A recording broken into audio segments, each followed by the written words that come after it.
সম্মানিত দর্শক শ্রোতা ভাই ও বোনেরা, আসসালামু আলাইকুম। স্টক ইনভেস্টর বিডি চ্যানেলের পক্ষ থেকে আপনাদের সবাইকে স্বাগতম জানাচ্ছি।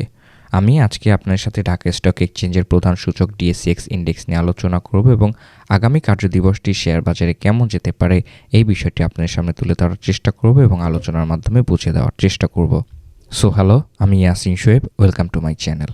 তো দর্শক, আমরা যদি আজকে ডিএসএক্স ইন্ডেক্সের ডে চার্টের দিকে একটু লক্ষ্য করি তাহলে দেখতে পাচ্ছি আজকে আমরা যে ক্যান্ডেলটি পেয়েছি একটি রেড ক্যান্ডেল ক্রিয়েট করে দিনটি পার করেছে এবং ভলিউমের দিকে লক্ষ্য করলে দেখতে পাচ্ছি একটি ভলিউম ক্রিয়েট করে দিনটি পার করেছে এবং বিগত দিনের যে ভলিউমের ইনক্রিজমেন্টটি ছিল সেখান থেকে কিন্তু নেতিবাচক অবস্থানে নেমে এসেছে এবং লেনদেনের পরিমাণটিও কিন্তু আজকে আমাদের শেয়ার বাজারে কম হয়েছে। তো বিস্তারিতভাবে আলোচনায় যাওয়ার আগে আমরা যদি আজকে মার্কেট মুভমেন্ট একটু লক্ষ্য করি তাহলে দেখতে পাচ্ছি আজকে আমাদের শেয়ার বাজারে দিনটি শুরু হয়েছিল ৬,২৪৯ পয়েন্ট থেকে। দিনটি হাই করেছিল ৬,২৫১ পয়েন্টের কাছে এবং দিনটি লো করেছিল ৬,২৩৭ পয়েন্টের কাছে এবং মার্কেট ক্লোজ করেছিল ৬,২৩৮ পয়েন্টের কাছে এবং মার্কেট মুভমেন্ট ১০ পয়েন্ট ডাউন ট্রেন্ডের দিকে চলে গিয়েছে। তো গ্রাফ চার্টের দিকে লক্ষ্য করলে দেখতে পাচ্ছি দিনের প্রথম ভাগ থেকে বাজারটি ঊর্ধ্বমুখী থাকলেও পরবর্তীতে সেল প্রেসারে কিন্তু ডাউন ট্রেন্ডের দিকে চলে এসেছে এবং মার্কেটটি লাস্ট মোমেন্টে কিন্তু ৬,২৩৮ পয়েন্টের কাছে কিন্তু ক্লোজ করেছে। আজকে শেয়ার বাজারে ৩২টি শেয়ারের দাম বেড়েছে, দাম কমেছে ১১৯টি শেয়ারের এবং অপরিবর্তিত রয়েছিল ১৮৯টি শেয়ারের দাম। তো আজকে যে সকল কোম্পানির শেয়ারগুলো প্লাস ইন্ডেক্স কন্ট্রিবিউট করেছে সেখানে উঠে এসেছে Orion Infusion, Berger Paint, Marico, Intraco, Rupali Bank, BD Thai, ADN Telecom, Golden Jubilee Mutual Fund, NCCBL Mutual Fund এবং যমুনা অয়েল। একই সাথে যে সকল কোম্পানিগুলো মাইনাস ইন্ডেক্স কন্ট্রিবিউট করেছিল সেখানে উঠে এসেছে ICB, Sea Pearl Resort, Lafarge Holcim, Olympic, Kohinoor, Prime Bank, Pubali Bank, Crown Cement, Bata Shoe এবং পিডিএল।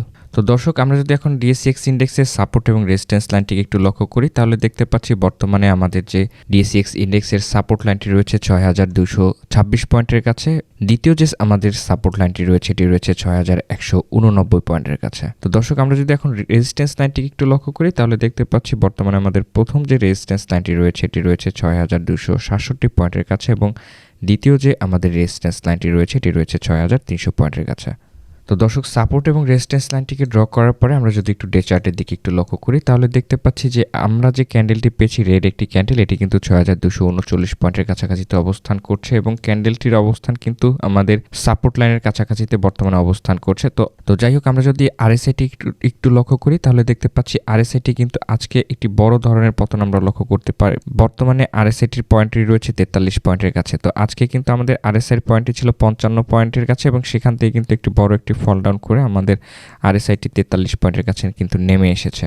তো বর্তমানে আরএসআইটি যেখানে অবস্থান করছে এটি কিন্তু একটি সাপোর্ট লাইনের কাছেই বর্তমানে আরএসআইটি অবস্থান করছে। তো পরবর্তী যদি এটিকে ব্রেক করে ফেলে সেক্ষেত্রে কিন্তু পরবর্তী আরএসআই টার্গেট হবে কিন্তু ৩৯ পয়েন্টের কাছে। তো সেক্ষেত্রে আশা করছি যে এই সাপোর্ট লাইনটিকেই বেস করে কিন্তু আমাদের মুভমেন্টটি আগামীকাল থেকে কিন্তু করা শুরু করবে আপ ট্রেন্ডমুখী। অবশ্যই আগামীকালকের মার্কেটটি আমাদের ভালোভাবে ওয়াচ করে তারপরে বিনিয়োগের সিদ্ধান্ত নিতে হবে। যাই হোক, আমরা যদি এখন এমএসিডি ক্রস ওভারের দিকে লক্ষ্য করি তাহলে দেখতে পাচ্ছি যে এমএসিডি ক্রস ওভারের যে ফাস্ট মুভিং অ্যাভারেজ লাইনটি কিন্তু ডাউন ট্রেন্ডের দিকে চলে এসেছে এবং স্লো মুভিং অ্যাভারেজ লাইনটি কিন্তু স্টেবল অবস্থানে রয়েছে। সেক্ষেত্রে কিন্তু যদি এভাবে চলতে থাকে তাহলে একটি ক্রস ওভার করবে। তো বিগত দিনে যে এখানে একটি ক্রস ওভার করে কিন্তু ডাউন ট্রেন্ডের দিকে চলে গিয়েছে, সেখান থেকে রিকভারি করতে কিন্তু আমাদের ফাস্ট মুভিং অ্যাভারেজ লাইনের কিন্তু অনেকটাই টাইম লেগেছিল। তো পরবর্তীতে কিন্তু একটি আবার আপ ট্রেন্ড করেছিল, সেক্ষেত্রে কিন্তু এখন যদি এখান থেকে একটি ক্রস ওভার করে যায় সেক্ষেত্রে কিন্তু মার্কেটে আরও পড়ে যাওয়ার সম্ভাবনা রয়েছে। তো আশা করব, অবশ্যই লক্ষ্য রাখবো যে এখান থেকে যে সাপোর্ট লাইনটি বর্তমানে রয়েছে এখান থেকে রিকভারি করে কিনা, এটিকে ভালোভাবে আগামীকালকে কিন্তু আমাদের অবজার্ভ করতে হবে। তো এমএসিডি ক্রস ওভার থেকে কিন্তু আমরা কোনো পজিটিভ সিগন্যাল পাচ্ছি না। তো এমএসিডি ক্রস ওভার হিস্টোগ্রামের ভলিউম থেকে লক্ষ্য করলে দেখতে পাচ্ছি ভলিউম কিন্তু একটি নেতিবাচক ভলিউম আমরা লক্ষ্য করতে পারছি। ধীরে ধীরে কিন্তু আমাদের ভলিউমের যে ইনক্রিজমেন্টটি নিচে চলে এসেছে এবং এখান থেকে কিন্তু আজকে একটি ভলিউমের ইনক্রিজমেন্টটি কিন্তু ছিলই না। তো সেক্ষেত্রে আমরা যারা আগামীকালকে বিনিয়োগ করব অবশ্যই মার্কেটটি ভালোভাবে ওয়াচ করে তারপরে বিনিয়োগের সিদ্ধান্ত নেব। তো যেহেতু আমাদের এমএসিডি ক্রস ওভার থেকে কোনো পজিটিভ সিগন্যাল পাচ্ছি না, আরএসআই থেকে আমরা লক্ষ্য করতে দেখতে পাচ্ছি আরএসআইটি আজকে একটি বড় একটি ডাউনে চলে এসেছে এবং বর্তমানে সাপোর্ট লাইনের কাছাকাছিতে চলে এসেছে এবং রয়েছে। তো ক্যান্ডেলস্টিকের প্যাটার্নটির দিকে লক্ষ্য করলে দেখতে পাচ্ছি যে আমাদের ক্যান্ডেলটি কিন্তু রেড একটি ক্যান্ডেল ক্রিয়েট করে আমাদের দিনটি পার করেছে।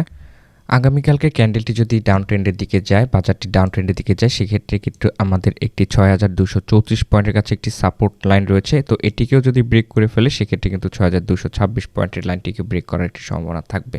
তো আশা করছি আগামীকালকে ৬,২৩৪ পয়েন্টের যে এই সংক্ষিপ্ত একটি সাপোর্ট লাইন এটিকে ব্রেক করতে পারবে না। তো এখান থেকেই যদি নিচে চলেও আসে ৬,২৩৪ পয়েন্টের এখানে একটি সাপোর্ট পেয়ে তারপরে কিন্তু আবার রিকভারি করে আপ ট্রেন্ডে যাওয়ার একটি প্রবাবিলিটি আগামীকালকে বাজার আমরা লক্ষ্য করতে পারবো। তো যাই হোক, আমরা যারা সাধারণ বিনিয়োগকারী রয়েছে অবশ্যই আমরা মার্কেট মুভমেন্টটি অবশ্যই ভালোভাবে বুঝতে পেরেছি। তো আশা করছি জানুয়ারির পরবর্তী থেকেই কিন্তু আমাদের মার্কেটটি আবার ভালোভাবে মুভমেন্ট করা শুরু করবে। তো অবশ্যই আমরা যারা বিনিয়োগ করবো বলে চিন্তা ভাবনা করছি অবশ্যই আগামীকালকে মার্কেটটি ভালোভাবে ওয়াচ করে তারপরে বিনিয়োগের সিদ্ধান্ত নেওয়াটাই ভালো হবে। আর সবথেকে ভালো হবে বর্তমানে মার্কেটটি ভালোভাবে ওয়াচ করে নলেজ গ্যাদার করা।